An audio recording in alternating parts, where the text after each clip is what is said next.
Today's Tuesday tax tip has to do with independent contractors versus employees. Many times I will have tax clients come to me and tell me they've started a new job and the new employer wants to know whether they want to be treated as an employee or an independent contractor. The first thing I want to let everybody know is there is not a choice. You are either one or the other, and it's a facts and circumstances type of a test. Now, if it's close, the IRS is going to always want to rule that you are an employee. The reason for this is that employers that pay wages are required to withhold Social Security and Medicare taxes from an employee's paycheck, and they're also required to match those amounts. And the IRS has one-stop shopping. They've collected the Social Security and Medicare tax on everybody, all by going to the company. If you're an independent contractor, the employer pays no payroll taxes, and the employee on their individual tax return reports not only the federal and state income tax, but on the federal return will also pay something called self-employment tax, which I've covered in other videos.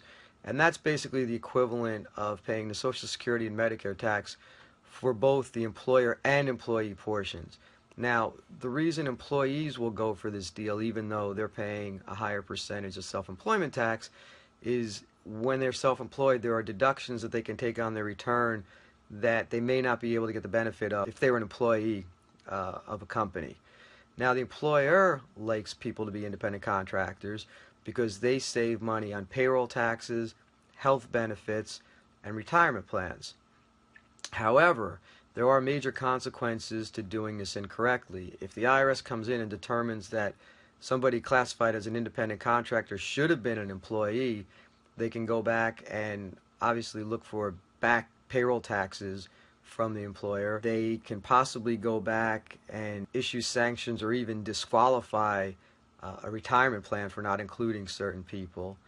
And individuals who are classified as independent contractors incorrectly can have their returns changed, because now if they should have had a W-2 instead of a Form 1099, and they shouldn't have been filing a Form Schedule C, which is what is used for sole proprietorships, and they should have been reporting wages, they may have a lot of deductions on their Schedule C that are disallowed, and that can result in tax and obviously interest, from prior years. Whether you're an employer or an employee, if you're in a situation where you're not sure whether someone should be classified as an employee or as an independent contractor, I strongly urge you to seek the help of a tax professional to make sure you make the correct decision and avoid any problems down the road. Hope this tip helps you out. See you again next week.